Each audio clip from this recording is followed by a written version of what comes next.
Hi friends, welcome back to our channel. நம்ம சேனலில் subscribe பண்ணாதவங்க சப்ஸ்கிரைப் பண்ணிக்கோங்க, மறக்காமல் லைக் பண்ணி சப்போர்ட் பண்ணுங்கள். இன்றைக்கான எபிசோடில் என்ன நடக்குது பார்த்தீங்கன்னா, ரத்னம் வந்துட்டு ஆதி இவ்வளோ கோவப்படுவார் நான் கொஞ்சம் கூட எதிர்பார்க்கவே இல்லை அப்படின்னு சொல்லிட்டு இருப்பாங்க. அதை கேட்ட உடனே மரகதம் வந்துட்டு பார்த்தீங்களா இந்த மாதிரிலாம் நடக்கும் தான் நான் அப்போவே சொன்னேன் அப்படின்னு வந்து சொல்லிட்டு இருப்பாங்க. அப்போ தனம் வந்துட்டு இவளுக்கு என்ன, அவள் பாட்டுன்னு கல்யாணம் பண்ணிட்டு ஜாலியாக போயிட போகிறா, நம்ம தான் வந்து கஷ்டப்பட்டுட்டு அசிங்கப்பட்டுட்டு இருக்கணும் அப்படின்னு வந்து சொல்லிட்டு இருப்பாங்க.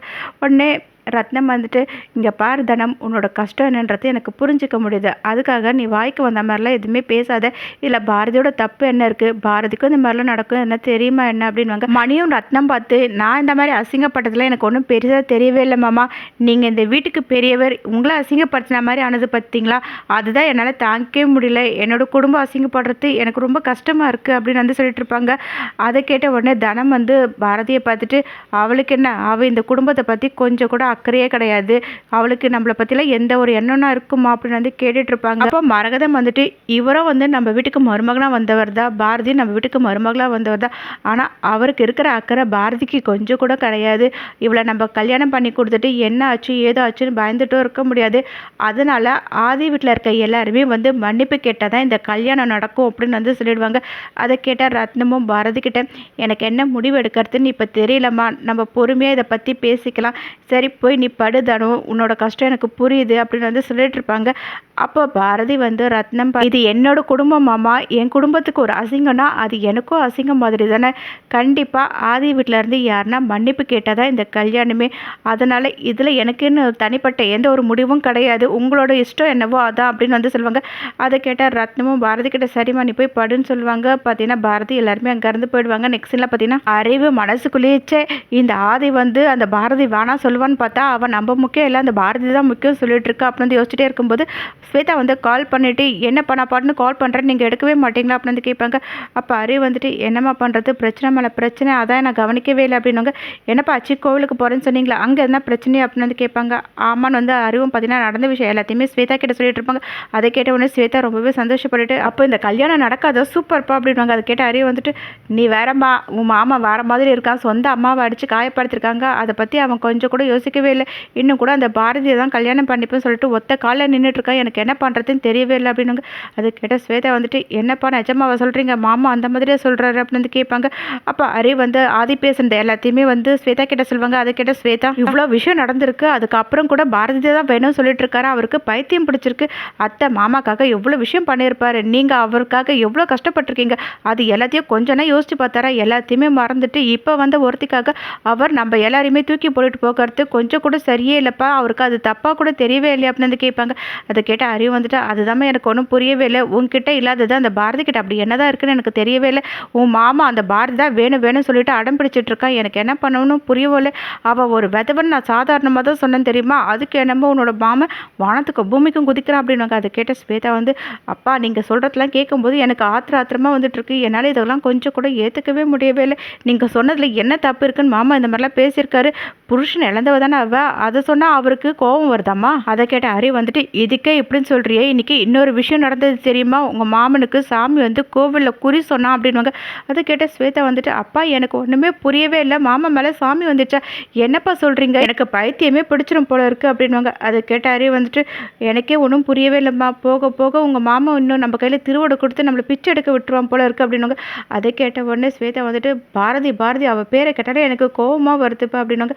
உடனே அறிவு வந்துட்டு நீ நினைக்கிற மாதிரி உன்னோட மாமா இல்லைம்மா, வேறு மாதிரி இருக்கா, எனக்கு இந்த விஷயத்தை எப்படி ஹேண்டில் பண்ணுறதுன்னு தெரியவே இல்லை, நானும் யோசிச்சு என்னோட தலையை வெடிச்சிடும் போல இருக்குது, எனக்கும் ஒன்றும் புரியவே இல்லை, இது எங்கே போய் முடிய போகுதுன்னு தெரியவே இல்லை அப்படின்வாங்க. அது கேட்ட ஸ்வேதா வந்து எங்கே போய் முடிய போகுது, நீங்கள் சொன்ன மாதிரி நம்ம எல்லாரையுமே வெளியே அனுப்பிட்டு அவளை வீட்டுக்குள்ளே கொண்டு வந்து உட்கார வைக்க போகிறாரு, அதுதான் நடக்க போகுது அப்படின்னாங்க. அதை கேட்ட அறிவு வந்துட்டு அப்படி ஒரு விஷயம் மட்டும் நடந்தது, அதுக்கப்புறம் நான் உயிரோடு இருக்கிறதுல எந்த ஒரு அர்த்தமும் கிடையாது, அது மட்டும் நடந்துடக்கூடாது, நீ கடவுளை வேண்டிக்கோ, எனக்கு மனசே சரியில்லை, நான் அப்புறமா பேசுகிறேன்னு சொல்லிட்டு ஃபோன் வச்சுருவாங்க. ஸ்வேதா மனசுக்குள்ளேயே நினச்சிப்பாங்க மாமா இருக்க நிலைமையில நம்ம இப்போ எதை பற்றி பேசினாலும் தப்பாயிடும், அந்த பாரதியை கூட்டிகிட்டு போனாலும் போயிடுவார், அதனால பொறுமையாக தான் நம்ம எல்லாத்தையுமே யோசிக்கணும் அப்படின்னு வந்து நினச்சிட்டு இருப்பாங்க. நெக்ஸ்ட் சீனில் பார்த்தீங்கன்னா ஆதி அவங்க வீட்டில் பாரதியை பற்றி நினச்சிட்டு இருப்பாங்க, இங்கே பாரதியும் பார்த்தீங்கன்னா ஆதியை நினச்சிட்டு இருப்பாங்க. அப்போ ஆதி வந்து பாரதிக்கு கால் பண்ணுவாங்க, பாரதி கால் எடுக்காமல் கட் பண்ணிவிடுவாங்க. அப்போ ஆதி வந்துட்டு என்னோடய ஃபோன் எடுக்கலைன்னா நான் விட்டுருவேன்னா நான் உங்ககிட்ட பேசியே ஆகணும்னு சொல்லிட்டு திரும்பவும் கால் பண்ணுவாங்க, பாரதி எடுக்கவே மாட்டாங்க. அப்போ ஆதி வந்து ஏன் பாரதி இந்த மாதிரி பண்ணுறீங்கன்னு திரும்பவும் கால் பண்ணுவாங்க. பாரதி ஃபோனை கட் பண்ணி விட்டுட்டு நீங்கள் எத்தனை தடவை கால் பண்ணாலும் நான் நான் எடுக்கவே மாட்டேன் ஆதி அப்படின்னு வந்துட்டு அவங்க திரும்ப திரும்ப கட் பண்ணிகிட்டே இருப்பாங்க. ஆதியும் பார்த்தீங்கன்னா கால் பண்ணிகிட்டே இருப்பாங்க. இதை பார்த்தா தமிழ் வந்துட்டு ஃப்ரெண்டு ஃபோன் பண்ணிகிட்டே இருக்காருமா, ஃபோன் எடுத்து பேசுமா, அவர் பாவம் அப்படின்வாங்க. அதை கேட்ட உடனே பாரதி, யாருடி பாவம், உன்னோட ஃப்ரெண்டா, நான் பயங்கரமான கோவத்தில் இருக்கேன், நீ தேவையில்லாமல் பேசாத, உன் ஃப்ரெண்டு கிட்டலாம் என்னால் பேசவே முடியாது, நீயும் பேசக்கூடாது சொல்லிட்டு அதிக பிரசங்கத்தனமாக நீ எதனா ஒரு வேலை பார்த்து அதுக்கப்புறம் அவ்வளோதான் அப்படின்னு வந்து கோவப்படுவாங்க. தமிழை என்ன பண்ணுறதுன்னு ஒன்றும் புரியாமல் பார்த்துட்டு இருப்பாங்க. இங்கே ஆதி வந்து மனசுக்குள்ளேயே, உங்களுக்கு என்ன பைத்தியமாக பிடிச்சிருக்கு, என்ன நடந்துச்சு, நீங்கள் ஃபோன் எடுக்காமல் இருக்கீங்க, டென்ஷனாக யோசிச்சுட்டு அப்படியே உட்காந்துட்டு இருப்பாரு. இங்கே பாரதியும் ரொம்ப டென்ஷன் ஆகிட்டு என்ன கால் வரலன்னு திரும்பவும் பார்த்தீங்கன்னா ஆதியோட நம்பருக்கு அவங்க கால் பண்ணுவாங்க. அப்போ ஆதி பார்த்தீங்கன்னா காலை கட் பண்ணி விட்டுருவாங்க. இதை தமிழ் பார்த்துட்டு சிரிச்சிட்டு இருப்பாங்க. பாரதி திரும்பவும் பார்த்தீங்கன்னா ஆதியோட நம்பருக்கு கால் பண்ணிட்டு இருப்பாங்க. ஆதி வந்து ஃபோனை கட் பண்ணிட்டு இருப்பாரு. பாரதி தமிழ்கிட்ட, என்னடி உன் ஃப்ரெண்டு கால் கட் பண்ணுறாரு அப்படின்னு வந்து கேட்பாங்க. அதுக்கு தமிழ் வந்துட்டு, அம்மா ஒருவேளை நீ வந்து ஃபோனை கட் பண்ணலை, அதே மாதிரி அவரும் வந்து கால் கட் பண்ணுறாரு போல், நம்ம என்ன பண்ணுறோமோ அது தானம்மா நமக்கும் நடக்கும் அப்படின்வாங்க. அது கேட்ட தமிழ் பாரதி வந்துட்டு, நடக்கும் நடக்கும், இப்போ மட்டும் உன்னோட ஃப்ரெண்டு கால் கட் பண்ணட்டும், அதுக்கப்புறம் நான் அவர் கூட கடைசி வரைக்கும் பேசவே மாட்டேன் பாருன்னு சொல்லிட்டு கால் பண்ணுவாங்க. கரெக்டாக பார்த்தீங்கன்னா அதையும் ஃபோன் அட்டன் பண்ணுவாங்க. என்ன பாரதி பேச மாட்டிங்களா நீங்கள் அப்படின்னு வந்து கேட்பாங்க. அப்போ பாரதி வந்துட்டு, நீங்கள் பட்டு பிரச்சனை பண்ணிட்டு போயிடுவீங்க, நீங்கள் ஃபோன் பண்ணால் நான் எடுத்து பேசணுமா அப்படின்னு வந்து கேட்பாங்க. அதுக்கு ஆதி வந்துட்டு, ஃபோன் பண்ணால் எடுத்து பேசணும், பிரச்சனை வந்து பேசாமல் இருந்தால் சரியாயிடுமா அப்படின்னு வந்து கேட்பாங்க. அப்போ பாரதி வந்துட்டு, அப்போ நான் உங்ககிட்ட பேசணும் அப்படி தானே அப்படின்னு வந்து கேட்பாங்க. அப்போ எங்கள் அம்மாவை அடித்ததை பார்த்துட்டு நான் சும்மா இருக்கணுமா, எப்படி பாரதி உங்களால் இப்படி பேச முடியுது அப்படின்னு வந்து கேட்பாங்க. அதுக்கு பாரதி வந்துட்டு, நடந்தது ஒரு ஆக்சிடென்ட், அது உங்களுக்கு நல்லாவே தெரியும், உங்கள் அம்மாவை அடிக்கணும்னு நினச்சி யாரும் எதுவும் பண்ணவே இல்லை, ஆனால் நீங்கள் பண்ணது அப்படின்னு வந்து கேட்பாங்க. அது கேட்ட ஆதி வந்துட்டு, அப்படி சொல்ல வரீங்களா, எப்படி பாரதி உங்களால் மட்டும் இந்த மாதிரி எல்லாம் பேச முடியுது, நீங்களே நடந்த விஷயம் எல்லாத்தையும் பார்த்துட்டு தானே இருந்தீங்க, அது மட்டும் இல்லாமல் எங்கள் அம்மாவுக்கு நடந்தது ஆக்சிடென்ட் தான், நான் கோபத்தில் நடந்துக்கிட்டதும் ஒரு ஆக்சிடென்ட் தான் அப்படின்னு சொல்லிட்டு இருப்பாங்க. அதை கேட்ட பாரதி வந்து, இப்படிலாம் சொன்னால் நீங்கள் பண்ணதெல்லாம் தப்பே இல்லைன்னு ஆகிடுமா அப்படின்னு கேட்பாங்க.